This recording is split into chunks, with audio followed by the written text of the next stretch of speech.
the pub and say, I'll have a pint of the black stuff pop. We didn't really know him as Joe Kennedy, not back then, because they all looked the same. They all had the same uniform on, you know. We knew which was the flyers because they had the thick flying jackets on. But, you know, different people said, well, that's Joe Kennedy, but we didn't take too much notice. Not until afterwards, you know, when we heard more about who the Kennedys was.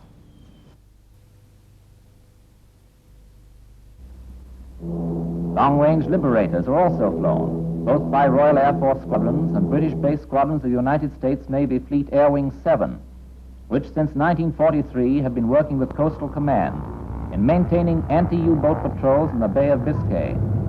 The United States Navy carries out the patrols as requested by Coastal, but it has complete charge of the maintenance and operation of its own units. Although the primary job of these American Liberator crews is anti-U-boat patrol, they have also been active and effective in keeping the Bay of Biscay clear of German blockade runners. Many of the men saw action in the Pacific before being transferred to England, where they have replaced United States Army Air Force squadrons doing similar work.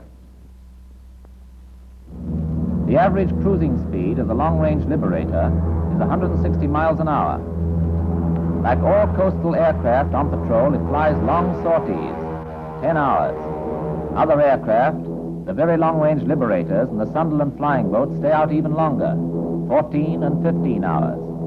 Because of these long sorties, monotony and flying fatigue are additional hazards facing crews on anti-U-boat patrol, along with bad weather and danger from U-boat and enemy aircraft fire.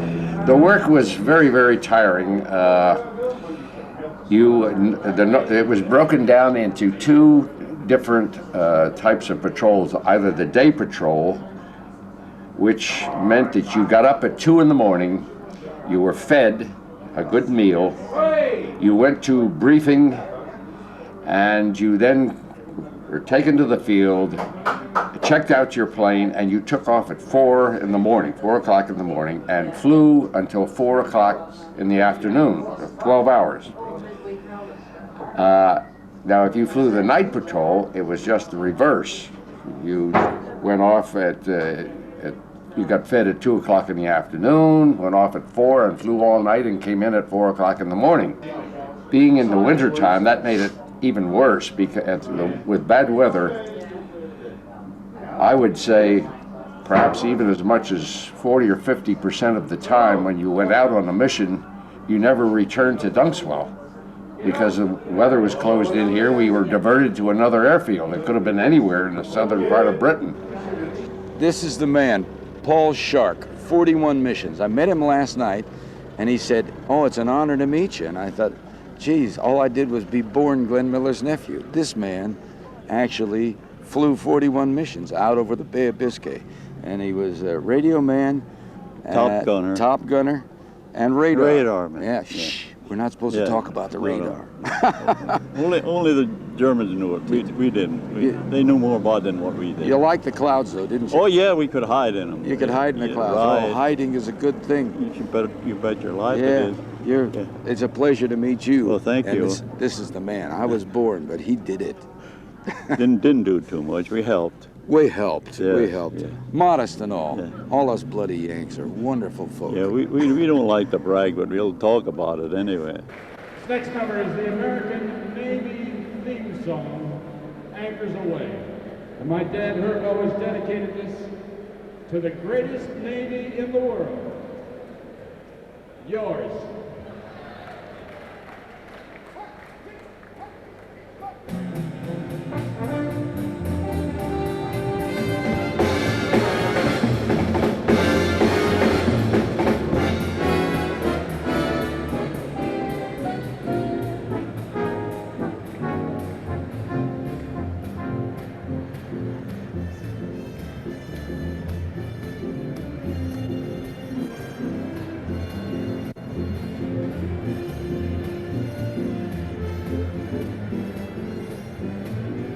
Co-pilot goes forward to control the light from the nose.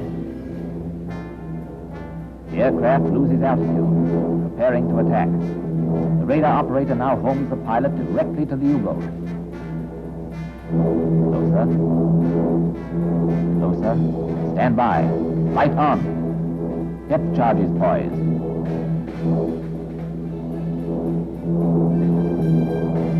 Now, the attack. There were three brothers, Dean, Glenn, Herb, my father, and they still have a sister who survives and who lives in Denver, Colorado.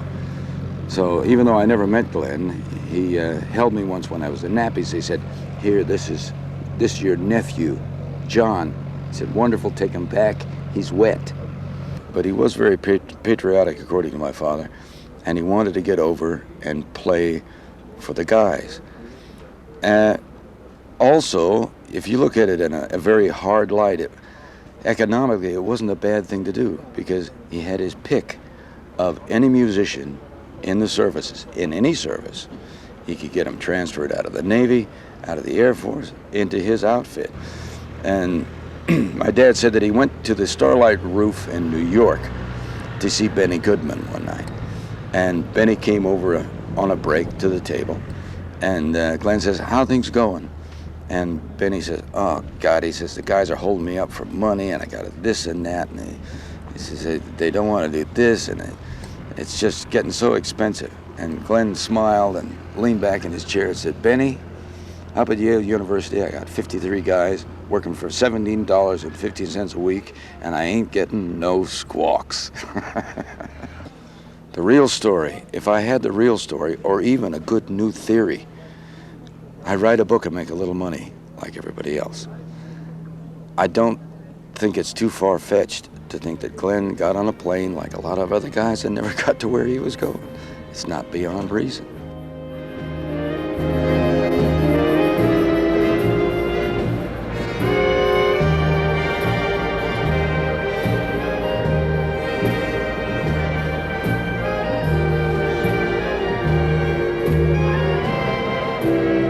So I met my wife right here at the Danes in January 29, 44. Three of us went down someplace at a pub, and we picked three girls for the idea of dancing. So we didn't know each other at all, and we danced all night. I danced all night with Frances, and we became friends all the time. So then we were engaged here, but not married. And then she came to the States. I did go to a couple of the dances, but it was more for the older ones, the 18-year-olds. You remember I was only about 14, but I did go to a couple of the dances, and they were extremely good. Oh my word! Okay, let's go. Yeah. As kids, they used to put on parties for all the kids for miles around, really, the schools. You know, different nights for different schools. And I remember going up there to a party one night, because we'd never had cranberry sauce before. I mean, we had turkey and cranberry sauce. And we thought, well, what's jam doing on our plate, sort of thing, you know. But anyway, I expect we ate it. We was afraid to leave it. And then afterwards, we all had a present. I can't remember quite what the boys had, but I know I had a little table and chairs fit for a doll. You know, the men had made all these things and given us all a present before we left. Yes, I can remember the parties very well. Yeah. The reason I am over here at Dunkerswell is because of the loss of my brother during the war, through this research group that they've just set up the museum up at Dunkerswell. We didn't know anything about what happened to my brother until almost 50 years later. And it was a stormy night in February, and late in the morning, it was about 1:30 in the morning, they picked up a blip, and they assumed it was a submarine on the surface. So what they do in those cases is set the depth charges, fly in low, and drop them. And when they got down low enough, it wasn't a submarine, it was the peak of a great sculling sticking out of the ocean. And the plane clipped the top of the great sculling, and went down to the flames started, and it went down into the ocean, and as soon as it got down to about 40 feet, that's when the depth charges went off. I think it's wonderful to be remembered. We had a family come back called the Wimettes, and we knew exactly where their plane crashed that killed their brother. And my brother, who went out and saw where the plane crashed 6 o'clock one morning, just at the end of the runway, and the sister, I did some flowers for her, and the sister placed them in the field where her brother died. And she come back, she said, "Eileen, I've laid my brother to rest at last." And I thought it was wonderful. You see, 54 years, I didn't forget where he crashed. And I could tell her where to put the flowers and give her the flowers to do it. That's why we mustn't forget.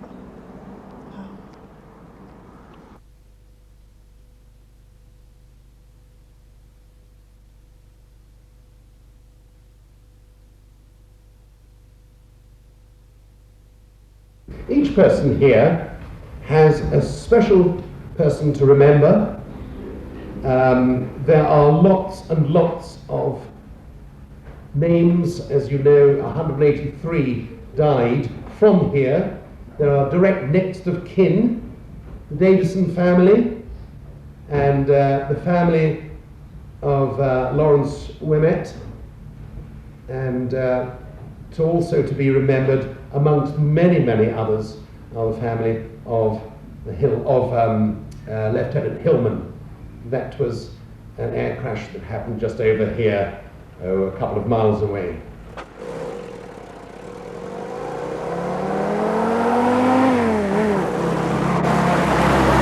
Horrendous, absolutely horrendous. The jeeps was, they was everywhere because well, they couldn't manage these roads. I mean, it was just like lanes. There was grass growing in the middle of the roads when the Americans come. I mean, they widened our roads, absolutely.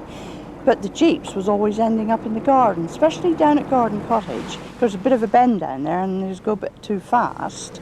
And 9 times out of 10, you know, somebody was in the garden when my aunt woke up in the morning. Another thing, they kept us very well supplied with candy. I mean, chewing gum, we'd never had juicy fruit, spearmint, or arrow mint, anything like that before. But I mean, they used to keep us very well supplied, bring loads of it down to the school. That's the right road to love it? Yeah, that's the way. You sure now? Yeah. Okay. So say, you guys like candy? Yeah, please. Okay, there you go now. You take great care. You take great care now. Right, yeah. Bye.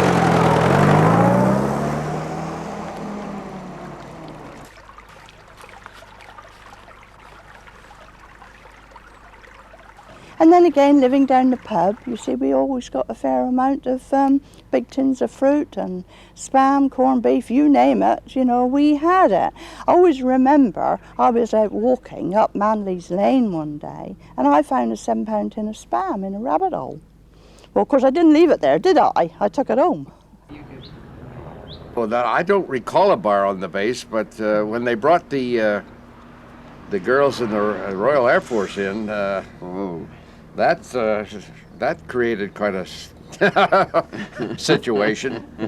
I can remember one dance that we had when we didn't have enough to drink, and someone got their hands on some, I believe it was medical alcohol or something, Jeez. which we mixed with Coca-Cola in our canteens, and everybody carried a canteen to the dance. Well, needless to say, by the end of the dance, I think half the people had passed out. They were laying all over the place.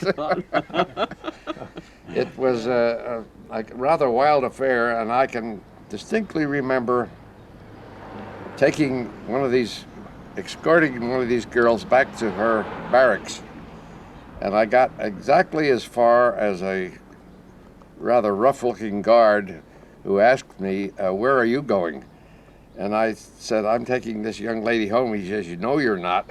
She said, "This is as far as you go. Get out of here." 3 squadrons of PB-4Y-1 Liberator bombers had arrived at United States Air Base Dunkerswell in the autumn of 1943. They were known collectively as Patrol Group 1, US Navy Atlantic Fleet. By the time that Fleet Air Wing 7 had ceased operations from Dunkerswell in late 1945, the squadrons had flown a total of 6,464 missions, sunk 5 submarines, and assisted in the sinking of at least 4 others. The Air Wing lost 183 officers and men. A further 49 were killed in connection with FAW7 operations.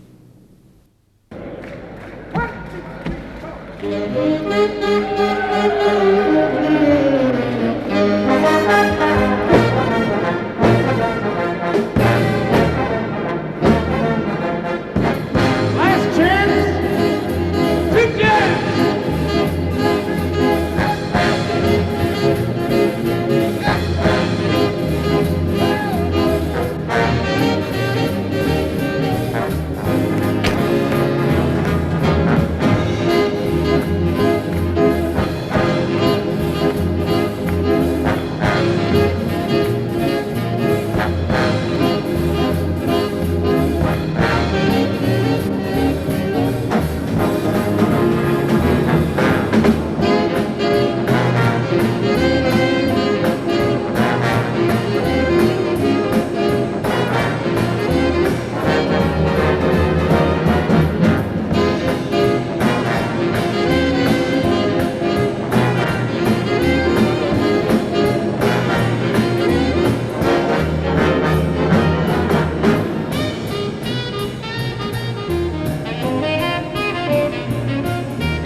My mind is that it's a lot better. I mean, all right, it was nice as it was back all those years ago, but I mean, things have got to change. And after the Americans left, all the huts and that they used to live in went back to the farmers and whatever, and they kept pigs and chicken in them. Well, then they fell apart, they fell down. To my mind, it was a mess. Of course, then this man comes in and starts building new houses, and I think he's made a terrific job. He's tidied it up, you know, and now we've got a shop and the doctor's surgery, which we had to go to Honiton, had to go Hemiot for a doctor before, but now we've got it all here on our doorstep. And even now the post office is up there, which is all right for us. It was all right for the other people down in the village a few years ago, but we had to come down over the hill. Now they've got to go up over the hill. But to my mind, it is lovely because we've got so much industry up here. As you can see, all the units up through here is full up. We've got Oceanic and, well, we've got the dried fruit people. We've got so many things to do. The rally school, the karting people, the flying. We've got this restaurant here, the air centre. I mean, we get people from all over the world, really, over Oceanic. We've had Japanese people. I had a man from Jerusalem, and it's just lovely to be able to talk to these people. It's like it's still going on for me, as it was back in 1940, 43. You know, meeting different people, and I love it. Yeah. I would like to see it grow and expand, possibly get some more aircraft, some vehicles. It'd be nice if we can get a few more interesting bits, what we haven't got at the moment. It'd be nice, you know, for different pieces that we can't put the puzzle to. There's certain pieces that we're not quite right, but we've got to find those little bits to add to it, to actually make a whole. It's going to be awkward, but I think we know his way of finding out. So